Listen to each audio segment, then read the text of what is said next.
Hi guys, it's Orlando City UK here, and I'm delighted to say a special guest joins me today. It's James Graham, otherwise known as DC United Kingdom. Welcome to the show. Well, thanks for having me back on. It's been far too long, let's put it that way. Far, far too long, mate. I mean, since I last spoke to you, Wayne Rooney's left DC. He's become a full-time head coach at Derby. He's just Yeah. about kept the Rams in the championship. I mean, all of that's happened since Ooh, we last spoke. So, I mean, just man, on that, has he kept them up? Because have you seen the news on the Derby County front? They might be getting points deducted. no, really? Yeah, financial fair play. You know that. They might be getting relegated, and somehow Wycombe Wanderers still staying up.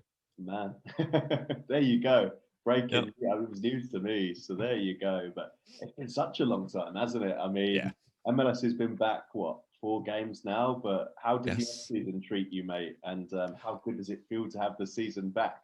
Or does it in DC's?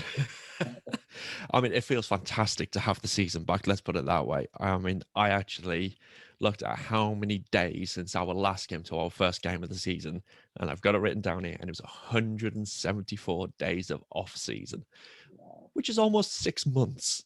A long, long off season it was. Yeah, unbelievable. I just could not believe it. But no, it's fantastic to have um, MLS back now. Yes, we've had 3 on the bounce defeats, but it's a brand new reign with a brand new head coach, and there's been positive signs in our new style of play, and it's looking more positive. Let's put it that way.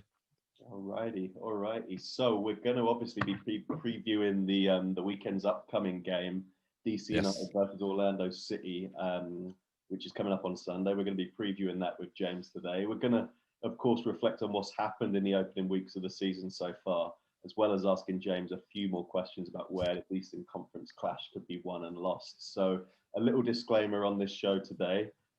This is going to be going out midweek, so it will be before there's midweek games. It's the first round of midweek games in MLS. Orlando City won't be in action this midweek. Our next game is at DC, but a little disclaimer, DC's season might have a little uplift. They do play the Chicago Fire on Thursday, so a little disclaimer as to when this show's going out, but we're looking forward to the games. Without further ado, let's get straight into it. So you've touched on it there. 3 defeats. I bet Yes. opening day win over NYCFC seems a little long ago now for you guys. What's changed? Speak us through your season so far for the Orlando City listeners. I can sum it up in 3 words so far, and they're all the same word: injuries, injuries, injuries. I It's, thought so. I mean, when we've got a roster of 29 players at the moment, and at the last count, we had 14 players out injured. Mm, It's just been ridiculous. So, not yet so far this season, we've not been able to field a full substitutes bench. yeah. So, quite a bit of bad luck on that front. And especially in the last game against Columbus, when even in our warm up, Joseph Mora ended up getting injured in the warm up. Man, when your I luck's mean, out, it's out. honestly, it's just been unreal. Hopefully that does change. And I've just seen over on Twitter on our club's accounts that they looks like Paul Ariola's coming back, Mhm. um, among a couple of other players as well. But Ariola is our obviously main star player at the moment. Still no Bill Hamid, which disappoints me. But we can't have everything at once. But in terms of the season so far, it's been a tricky one because, like I said right at the beginning, there we've had a new head coach, so we've got a brand new style of play. Ben Olsen's been there for over 10 years. That culture of football was very well settled in. So trying to get out of that, it's going to take some time. It's going to take more than 4 games. I know there was already some rumblings from one of the supporters groups that they were worried and what's going on. And then I replied back just saying, it's only 4 games. It's early game. It's going to take a lot more than 4 games to break out of this 10-year Yeah. style of play. And lo and behold, they then deleted their tweet. Um, so that was Success. a bit. Success. Oh yes, huge success. I mean, I got DMs saying thank you for saying that. I mean, I just had to defend Lasada. Um, so yeah, so getting this new style of play, we've gone from having 4 back formation to a 3 back formation. The fact that we've had all these injuries so far just means that we've not been able to field our top 11. Literally, our main 11, as I would put it anyway, is out injured. Forwards aren't clicking at the moment. The chemistry's just not there. And it's just all a bit strange. But the one kind of highlight that we've had recently is Ola Kamara scored in back-to-back MLS games. He scored in his last game of last year against Montreal, and he scored again at Columbus Crew. You've got to take the so to me, square. That's back-to-back. It might be different seasons, but that's back-to-back. So, yeah, yeah, Jay, I was going to ask you actually, like, so injuries, right? Yes. Scrolling through the Sky Sports Score Center at the weekend, and I mean, I know, having been an avid MLS fan, that under Ben Olsen, he kept the DC United squad, wafer thin. You guys, oh yes, 4-person substitutes benches aren't necessarily anything new for you guys. Admittedly, it's injuries this time. And that's what I was wondering. I was wondering, is it the same under Losada, or you've got a lot of guys injured right now, right? Yeah, it is horrendous. When you get watching the broadcasts and you normally get your list of injuries that come up in the bottom left-hand corner. But when it has to go through 2 pages of injuries, and the box is quite big on that first page, you know something's not right. But I can't blame Losada for the amount of injuries, because he's brought a new style of training in as well. He's completely overhauled how the club operates in terms of off the pitch for training, physicality, mentality. Everything has completely changed. He's brought that European flavour in, which is awesome for us, because I think that's going to really benefit us on the pitch. But when you look at like Steve Birnbaum, who's out injured, Bill Hamid injured, those types of injuries were before Losada came in. So we can't really knock Losada for his new stringent way of training based on that. And he actually, even Hernan came out and said he's read the Facebook comments and Instagram comments and Twitter comments about the worries about the trainer. Is it this? And it's like, we only train for 60 minutes a day on actual play and things like that. So it can't be anything to do that side of things. So yeah. I mean, I was going to ask you in general. I mean, you've alluded to it already. Ben Olsen, club legend, player, yes, aside for a long, long time. I mean, how strange does it feel to just see a new guy on the sideline for starters? It's very weird. Honestly, it's so bizarre to have a new guy on that sideline. I mean, granted, we saw Chad Ashton, but he's not no one new. He's been at the club for forever as well, it feels like. So having someone completely brand new, it's a breath of fresh air, is how I would put it. Yeah. He's a young coach, isn't he? Youngest in MLS. Is it a 3-4-3? Do you say he plays so far? Is that the formation he's stuck with in the 4 games so far? It's been more like a 3-4-2-1. So you've had 3 centre backs, you've had a couple of wingers, one defensive midfielder followed by more attacking midfielder, 2 players who sit behind the striker. Yeah. So 3-4-2-1. Yeah. So I mean, this next question might be a bit hard to answer right now, with so many injuries, new head coach. It's been a tough start, but things can change in a blink of an eye, can't they? It's MLS, we're used to this by now. But what is the ambition under Losada this season? What can DC achieve, having missed the playoffs last season? I mean, to be fair, when you say missed the playoffs, we missed the playoffs by that final game, which granted there was 10 places, so there was only a few teams that missed out. Yeah. Unfortunately, we were one of those. But the way our season went and we only just missed out on playoffs, I'll take heart in that, and the way that Chad Ashton turned the season around. But in terms of this season, I think that is for Losada Ball to grow. It's a transitional year. And as I've mentioned before, the fact that Ben had been head coach for 10 years, it's going to take time for that to happen. So this injury crisis that we're in at the moment hasn't helped start that off, but we're already seeing the seeds grow, and it's good to see. If we make the playoffs, that's a huge bonus. I don't think we'll be in a place to really be fighting to have a guaranteed playoff spot. I think if we finish in that last place of playoffs, everyone will be happy. Yeah. I don't think there'll be too many people disappointed if we didn't make the playoffs this season. Yeah, it's interesting you mentioned there about a transitional season for DC, because you would have seen Orlando City over the past few years. Obviously we're a relatively new side in MLS. That word's been used a lot, and I mean we've pressed the reset button a few times now. But I am glad I'm speaking to you today. Like in recent years, we've faced DC, and you guys have been a solid team in the East. Like a shooting for the playoffs. You've had Wayne Rooney. You had a long-time coach in Olsen. What have you made of Orlando City under Oscar Pereira? Because we're looking a solid outfit now. Yeah. I mean, it's one of the sides that I always keep an eye on because I do like Orlando City as a club. I think you guys are absolutely fantastic. The stadium, the kit. I love your kit. It's purple. I love the color purple. So, if I was going to have a second MLS team, it would be Orlando. I'm going to put that out there.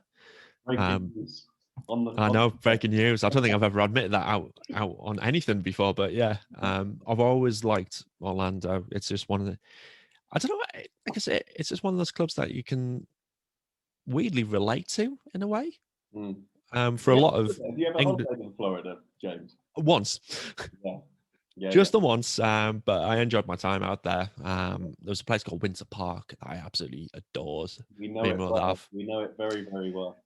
Yeah, me and Mother, we took the Mustang out there and had a nice food over there, and it was just beautiful to walk around. So me and James are literally daydreaming right now. Sorry for listening. Yeah, sorry. Yeah, we're going if we could, somewhere where I would love to be right now. Oh, you're not kidding. Oh, yeah, I mean, it's just a shame it's not on the green list. Yeah, exactly. That's been the thing, though. Obviously over there in the States, we've been used to in the first 4 game weeks, seeing supporters in stadiums again and hearing that genuine roar from the fans. It's been incredible. You sit there late at night and you think, man, if I could sit in those stands right now. That's been the feeling for me. It's nice not to have that fake crowd noise. That it just feels so jarring. It's just like it's not real. It sounds real. Like a leisure centre, isn't it? Almost like the local swimming pool. That I won't miss it. And just on crowds as well. We've recently announced that we are going back to full capacity next month. Right. Yeah. Oh, yes. Amazing. I cannot wait for that. But yeah, it's Orlando. Like I said, back to soccer. And that question that you asked ages ago that we've just suddenly went on a tangent on. Orlando under Oscar Pereira have become quite a bit of a force and a team that could do things over the next season or two. You've got a great style of play. You've got some very, very good players. I could see you guys getting to Eastern Conference final in the next 2 to 3 years, I reckon. I mean, that's definitely the you've hit the nail on the head there. That's the ambition right now, and we see this in American sports, not just Major League Soccer. That a side at the bottom, like we have been, can rise up and be a force, within a couple of seasons, a blink of an eye, as we alluded to. And I mean, right now it's kind of for DC listeners, Orlando City, one of 4 teams unbeaten right now in MLS after 4 games. We have drawn 3 of our 4 games. Our only win coming over Cincy. And it really comes down to how, whether you're a glass half full or a glass half empty Orlando City supporter right now. On one hand, we've conceded 2 goals in 4 games, very impressive. That's pretty good. Yeah. Both goals were self-inflicted as well. João Moutinho giving away a penalty, and Galese a bit casual at SKC a few weeks ago. So on the defensive front, amazing. We seem to have really sorted that side of our game out, even with Robin Johnson out. So that's very positive. Nani's been creating his own goal of the season competition. He's been amazing, and he's in the 3rd and final year of his contract. Nani is producing the goods right now, but there's just a sneaking feeling, and it's a frustration. And I almost feel bad saying, because I don't want to knock the guys because we're unbeaten. but there's just a feeling that we're lacking something at the top end of the pitch. I mean, he's in England, he's in Barnsley, Daryl DK. And I don't. That's Yes, another pod. I don't think we're going to see him in the purple shirt again. He's been amazing, but he's yeah. yeah, but that's just what's lacking at the moment. You know, we 3 draws could have easily, and you know, obviously biased, but they could have easily been wins Yeah. had we, you know, put sides away when we're on top. So for DC listeners, that's the kind of Orlando City mindset at the moment. You know, we're going okay. We're a point off the top of the East. I mean, compared to You where we can't were argue with that. seasons ago, you cannot argue with that. And any Orlando City supporters, just quit panicking. You know, there's no need to hit the panic button at the moment. But I It's do 4 hear you games. because I'm one of them. Yeah, yeah. But I do hear you. You know, it is frustrating that we've not turned some of those draws into wins. So I mean, Sunday's going to be our next game against you guys. Yeah. Wayne Rooney's obviously not round anymore. You did mention Ola Kamara, split seasons, of course, but he does have back-to-back goals. Yep. Can he carry the goal scoring fight for you guys this season? No. Simple answer. He's No. not. I'm not beating around the bush on that one. He's not that type of player. He's getting on. He's in his 30s. He's come back off a fairly lengthy injury, and yeah, he's just not an out-and-out striker that we need. So yeah, for me, he's not the Wayne Rooney type of player. He's not a DP. Let's put it that way. And he can get some goals, and as we've seen, he's managed to score against Columbus Crew, which was a very well taken goal. Lovely assist from Flores, a little dink through, and then he just slid it past Eloy Room with his left foot, so on his weaker side as well. So he's done something good there, and One it of his was nice to former clubs too, right? Columbus Crew, was it? yeah. Well, is it Columbus Crew or is it Yeah, Columbus yeah. SC Another or the horrible Crew? rebrand. Horrible, horrible rebrand. Yeah, I mean that was just. I mean that came out just before I went and did my podcast on Monday evening, and we had to talk about it, and it was just I don't get it. I don't No, get why. no. Listen, it's like they're trying to appeal to the Euro snobs, you know. And but that I It love doesn't though. I love MLS for the corny American names. You know, Yeah, they're one. Honestly, I know another pod, but just doesn't make yeah. sense. I'm just glad they've not butchered your logo and our one yet. You know. Oh no, I mean to be fair, ours has been done in the last sort of 5-6 years, Yeah. so we've still got plenty of time. And I love this badge. This is a brilliant, brilliant badge. It's a great evolution of what we had in the past, gone from a very clip arty kind of eagle Yeah. with a very clip art soccer ball in the bottom to getting the stars and then to come out with something like this, which just it looks modern, it looks clean.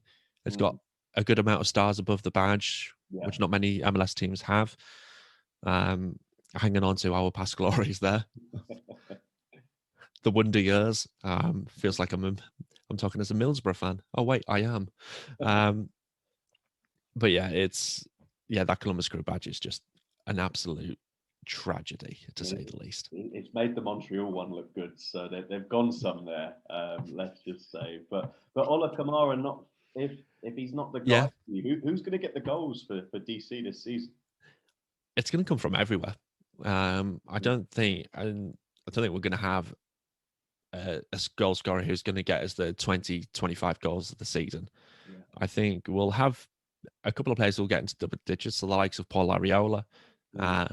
Ola Kamara will get into double digits, probably like 10, 11, 12 goals, I reckon. Yeah. And hopefully our new kids, Nigel Roberta as well, once he starts to get going, once he's come back from his injury as well, just signs and he gets injured straight away. Talk about bad luck again on that front. So we've got players who could get a few goals, but not yet proper leading goal scorer for the league kind of player. Yeah. Absolutely. And then we've seen over the last couple of seasons, our defenders can know how to score goals. And in our first game against New York City, Brendan Hines-Ike, with a goal of the season contender as well, from about 25, 28 yards out, blasting it into the top corner, was just... Yeah. And then we've got own goal. Yes, yes. So in DC, James will hate me bringing this up, but Oh, you're in bringing their up last game, 2013, aren't you? in their last game at the Crew, two own goals. Oh, that as well. I mean, I've not seen the game. Were they, just unlucky deflections, or were they bad? Um, a bit of both. Very unlucky, but bad at the same time. So unlucky in the sense of it was off of like a goalkeeper save, and it was just bounced, ricocheted off in. But Mhm. there should have been communication between Chris Sides, our keeper, and Fred Brion Yeah. to say space and all that. And what's even more annoying is the fact that it was Jesse Zardes involved. So annoying. When he gets involved in a goal, it's always by accident. Yeah. So yeah, and the fact that we've scored on goals, I think that was our third own goal that we've scored this season already. Man, in 4 games. Yeah, so Alfaro scored one of the own goals against Carew. Yeah. Brendan Heinzike scored the game-winning own goal against the Revs after he scored against New York City, and then Fred Brion got himself an own goal as well. So Yeah. Top it's scorer right now. Own yeah, goal. own goal. It's really frustrating because a lot of the play that we've had so far this season, we've outshot the opponent. We've actually had more possession, which is those two stats alone is so unusual for a DC fan to hear. Yeah. We've had so much high press. We've looked really, really good. Our expected goals, our XG has been really high as well. So we're just rather unlucky at the moment, and that luck has to turn at some point and turn into 1 point into 3 points, and Mhm. our season will kick off then. For sure. Now you mentioned Chris Sykes was in goal. Your Yep. last game at Crew. Obviously, he's your backup goalie to Bill Hamid. Tell our Orlando City listeners: is Hamid back for Sunday's game? Is he still out? Um, tried looking for that kind of information. Mm. I don't. I think it will be incredibly touch and go. It's Mhm. May is the month that he's due to come back, Yeah. and from what I've been able to try and find out, it's more looking like the latter half of May rather than the early half. Yeah. So there's been pictures out. He was doing some promo stuff over the weekend to do with COVID-19, and he was kicking a ball. So he had a groin strain, I think it is. He had groin surgery, or might have been calf surgery over the off season. Hmm. So that side of things, obviously he's healed up nicely, but Yeah. from what I know, it looks like it's going to be the second half of the May. So no, he won't be in time for this game, which is I mean, disappointing because straight he's an away absolute I'm thinking, fantastic keeper. yeah, no, he is, and straight away I'm thinking as an Orlando City supporter, bonus, Yeah. because he is a great goalie. He has been for years. Is that the point of weakness in DC United's lineup that you think we can take advantage of the most, or in the 4 games Yeah. so far? In other words, where do you think Orlando City can capitalize in this game? I mean, it depends on what players we've got available to start off with, but it's the defense at the moment. We've got such a makeshift defense. Yeah. Our defenders. So we had one guy who came in, Tony Alfaro. He came in the day before the first game of the season, so he had very little training time and things like that to get used to the new team. Yeah. So he's very new. I mean, he's looked decent apart from scoring an own goal. Hmm. Um, I've been impressed by him. Brendan Heinzike, who was unfortunately out at the weekend due to a facial injury. Hmm. Again, it feels like every player I talk about right now has got some kind of injury. And then you got Fred Brion, who's aging. I think he's 35 years old, so his legs are not what they used to be. Yeah. We ended up playing Andy Nahar at centre back at the weekend. Adrian Perez, who's a forward at left wing back. Yeah. So that just goes to show how makeshift our defense is, and that's where you guys could really exploit. Yeah, I'm sensing, like by the end of the season, it could be 20 different combinations, right? By the sounds of it. So, Oh yeah, absolutely. and I Yeah, mean, I think we'll be utilizing our full roster. Let's put it that way. yeah, I mean, we've been used to that, Orlando City, over the years, playing, like left midfielders at centre back, like you just referenced. Yep. Like we've definitely dealt with that in the past. I mean, fortunately for us this season, we've had consistency in the back. We have had players out injured, which has been one of our biggest positives this season. Obviously, MLS enthusiasts will know that Robin Janssen and João Moutinho were starting players for us. They've been out pretty much of the season so far. Moutinho's only got back in the side, but Kyle Smith and Rodrigo Schlegel, the playoffs hero, of course, they've been very, very good when depended on this season. So that's the nice thing for Oscar Pereira. He's got players returning in first teamers. Yeah. The depth has performed well so far. So for me, if it's a side that's not getting beat, you keep it in terms of consistency. But obviously, some weeks into the season now, he might well change it up, but we'll see very soon. Now, in this show so far, you spoke about some of the guys that DC have brought in the off season. Adrian Perez, I've got here, Nigel Roberta, Tony Alfaro, the defender who you mentioned, as well as Andy Nahar, who was with DC way back, wasn't he? Yes. Signed for DC United. Heinz Ike, the centre back. But which edition are you most excited about when you saw the transfers roll in? I mean, Andy Nahar, as a DC United fan, as one of our original homegrown players, he's got to be something we're got to be excited about. We've got to be patient with him because of his history with injuries. But the fact that he was able to come through most of the game at the weekend was really, really good to see. Yeah. So there's him. But for me personally, I think it's Nigel Roberta, as a striker who's got quite a few goals, granted, in Bulgaria. Probably not one of those leagues that is known for its high quality of soccer. Yeah. But from the clips that we've seen, he's looks to be quite deadly on the set piece, which is always great to see from our side. And he looks like a real deal. He looks decent. We had Kamani Smith come through the super draft, and he got his. He's from Nottingham. Yeah. I was doing some Wikipedia and I thought, it's nice to see some Brits making it. Honestly, when he got drafted in, and then I was like, Clemson, Nottingham, England. I was like, that was number 4 pick in the overall super draft. That was very, very nice to see an Englishman get picked up like that. So I'm quite excited to hear and see what he can do. And he's still got his English accent. Yeah. So I'm just doing a double take on 5 minutes ago. So you said Andy Nahar played centre back against. Andy Nahar at centre back. Yes, I did say that. Yeah. He's a winger, right? He's a right midfielder typically, or he can play everywhere, right? I mean, he can play anywhere down the right-hand side, and when you look at Football Manager, which is what I tend to do when we see new players come in, he can also play in central midfield, but he's never been known to play at centre back. Yeah. But to be fair to him, he did a good job.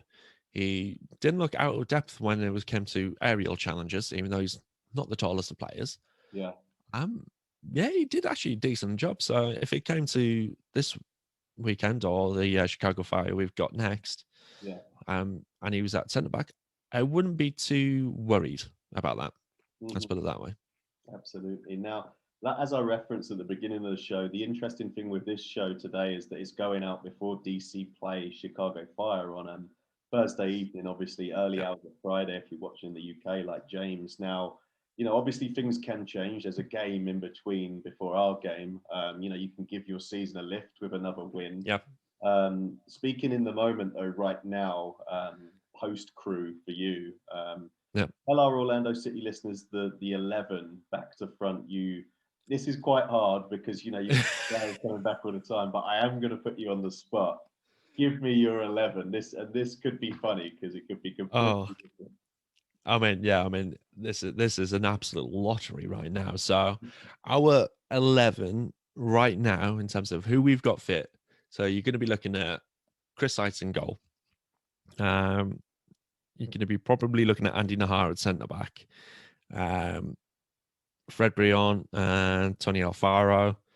I think Joseph Mora will be at the left back, as nothing was said about his injury. So that looks like that was just a a tweak for that game, so that was a one-off. On the right-hand side, you can have Gressel, who has been absolutely fantastic for us so far this season. Yeah. The two central midfielders. Now, it depends. I want to say Knaus, but he's been out injured over the last couple of games, and there's been different takes on why he's been injured. So, there's rumors of it being COVID related and a reaction to the jab that he had, but other reports saying it was a lower body injury. Depends on where he got the injection, I suppose. But Junior Moreno, and I'm trying to remember who the heck we had, and Moses Nyman would be the standard two midfielders then. Yeah. If Knaus is out. It doesn't really leave much up the top. So it would be Yami Lassard and Edison Flores, and probably I don't think Kamaru would start, mainly because the weekend was his first game back. I think he would still be on the bench again, so that would leave Kamani Smith up top. Maybe for you guys, Eric Sorga, or? He's out injured. Oh, he's one of the injured guys. He's one of the injuries, yes. I think he's out for 4 or 5 weeks, I think, from what I remember. Yeah. So, yeah, it would. I mean, my ideal level 11 would be completely different from that. But, we're not living in an ideal world right now. Yeah. No, absolutely. So, like I said, that I applaud you on that stab because, like I say, DC, it's injury.com right now over there in Washington. As for Orlando City heading into Sunday, we might see a few changes for us. I mean, Pedro Galese is going to be in goal. We will be going to the Copa America partway through this season. So, we're enjoying him in net while he's here. But for Brandon Austin, who will come in later in the season. But Galese is going to be in goal. Huan did pick up a knock on Saturday against NYCFC. I'm not sure the extent of that right now. But if he is out, Kyle Smith, who's been doing a sterling job at left back, will revert to the right. Moutinho, who's now back, gave away the penalty. He'll want to make amends. He would likely be the left back. And then at centre half, Rodrigo Schlegel's been brilliant in Janssen's absence, so I don't see any reason why Pereira drops him. He will line up against alongside Antonio Carlos. And then the midfield, and now this is where we're really, really strong this year. And I think MLS pundits, other fans of other teams are saying, Orlando City are really strong in central midfield. We've been playing Junior Urso, the Bear, as we call him, in Orlando, and Sebas Mendes, who is right up there in terms of, all the stats at the moment, recoveries, maintaining possession, no, giveaways. He's brilliant at the moment. So those two are going to likely line up in central midfield again. And as for our forward line, obviously Nani's been amazing. 3 goals from 4 games so far. He'll start on the left wing as he always does. Chris Mueller's still waiting for liftoff. An exciting player who we love. It's a matter of time, I'm sure, for Chris. He'll line up on the right. Mauricio Pereira, our decorated number 10, he's now back in the team after suspension at the beginning of the campaign. He's been a huge lift, and he's so important to the way we play, connecting the midfield to the attack. So we're pleased he's in there. And then the point of contention. And we like Tesho Akindele. We think he's a good player, but we just don't think it's working just quite at the moment up front. He did score against Cincinnati early, but I think it's the fact Orlando City supporters, we've been used to DK's goals last season. We've seen how good he's been at Barnsley. Alexandra Pato was our big signing. Everyone will know who he is. He got injured in the first game of the season, and the timeline on his recovery is a little while yet. So we're not going to be seeing him certainly at DC. So it's whether Oscar Pereira persists with Tesho Akindele, who a lot of our supporters want to see sat and have a rest, but he likes him. He's managed him at Dallas before, so we could well see him start again. Personally, if you ask me, I would give someone like Benji Michel a shout through the middle. Has played a lot of games for Orlando City as a winger, but he is dubbed the best finisher at the club. We've seen that in multiple cameo appearances. I think it might be time to unleash him through the middle, but we will see. But that's likely the Orlando City 11 from back to front. And I think the interesting thing to say is that we're going to be fresher than you guys as well. Yes. I think that's an important factor too in this. Yeah, definitely. And the fact that we've, as it seems to be the theme of what I'm talking about right now, is the fact that we've got so many injuries. We're probably going to end up playing the same 11 back to back in this double game week. Yeah, we're going to be a little bit more tired than you guys, and that's a big worry of mine, to say the least. Yeah, to be fair, like heading into the game as well, I'm just glad we're going to be playing at night time, because 2 of our 4 games so far have been in the blazing Florida heat, and I mean it's looked brutal out there. I mean, the schedule makers sort your game out, because it does not make for a great spectacle. So I'm glad we're playing on the evening, So Oh, that just reminds me of the tournament last year when they were playing at ridiculous times, where it was like, I think it was 9:30 their time in the morning or something weird, and then 10:30 in the evening. It's just like, right, so I'm staying up till 3:30 to watch us play Montreal. And then we got beat. It's all part of the shift, isn't it, James? All It part is. of the UK shift. Now we're almost out of time, but I've got a couple more questions for you. Yep. For any of our listeners that don't know, James does an amazing job at DC United Kingdom. He's had the account for a few years now, and he's been lucky enough to interview several DC United first team players. Not only that, but Ben Olsen, Hernan Losada. He's only been in 5 Yes. but you spoke to him too. Now, I want to know, like, you spoke to all the guys now, including Bill Hamid, who I knew was on your wish list. Yes. But tell us, who has been your favourite DC UK interview so far, and why? Oh, I mean, I remember when you sent your rough guideline of what questions you were going to ask me. This is when I was thinking of an answer for this one, this is the one that I struggled with the most. Because I mean, they're all good, right? You're a supporter. They're all amazing. They're all absolutely amazing. I mean, just to kind of give you guys a brief rundown of the amount of times I've had players on, and how lucky I actually have been. I've had Russell Knaus on 5 times. Wow. And yeah, I need to organize his double hat trick episode. Felipe's been on twice. Griffin Yau's been on twice now. I've had Kevin Paredes on. As you rightly said, I've had Ben Olsen. I've had Hernan, who, when he came on, he hadn't even left his quarantine from when he arrived in the USA. So that's how soon I was able to get him on. And I know a good friend of mine, John and Ted, who do another DC United podcast.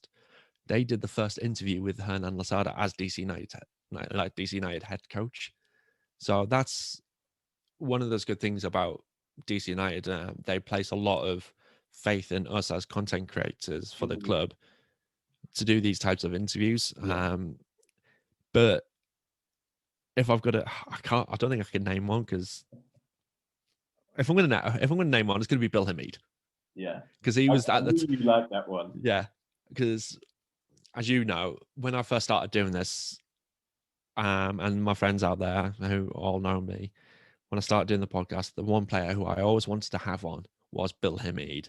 And when I had him on, he was such a gentleman, such a great guy. I did fanboy quite a bit. Oh, I'm sure. So, I mean, it was embarrassing how much I fanboyed.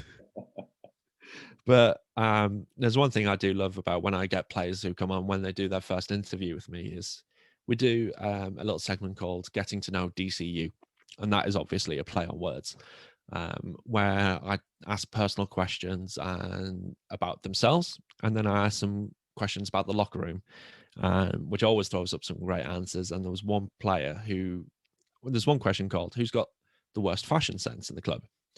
And there's always one answer, which if you go and check out my YouTube channel, on the end of season show, it was the highlight of 2020 in terms of the podcast.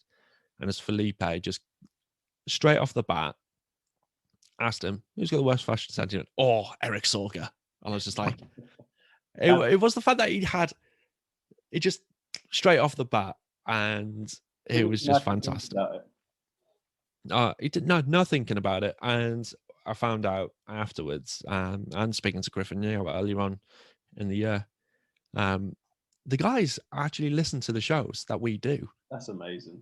That's amazing. Um, Griffin, when he came on, as we were going through sort of our little chat with him, and then it popped up, and he's like, "Oh yeah, I remember when you had Russell on earlier." And I was like, "What?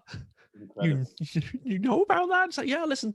Ever since I've been on, I've listened to your show and I follow you on Instagram, and it's just like, That's amazing. What this I is mean, I want to say right now, I mean, like I said, why we love MLS, the access to these teams, you ah have experiences like James has had. And I mean, props to DC. Let's just say that. Props to DC for letting you, as you said, content creators, trusting you to produce this stuff because you're a supporter like yeah me, you love it. So yeah props to DC for that. And Orlando City have been great to us over the years. And I think it's all part of, why we love this league. And it's fantastic to see you doing that content, mate. We thank you really appreciate it, and top hats off to you, DC. That's for sure. So, yeah last but not least, James, for yeah today, I ask all my guests this when we're previewing a game. I have to put you on the spot for your score prediction. DC oh Orlando City. yes. Well, I'm going to use an FM a football manager to turn of phrase on this one. I always back my lads to do well.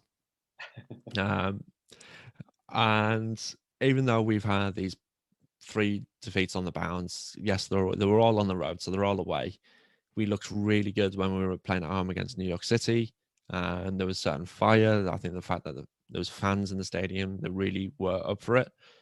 I can see us doing Chicago Fire because they've had an awful start the season, and I think that should be a foregone conclusion, even with our injury record.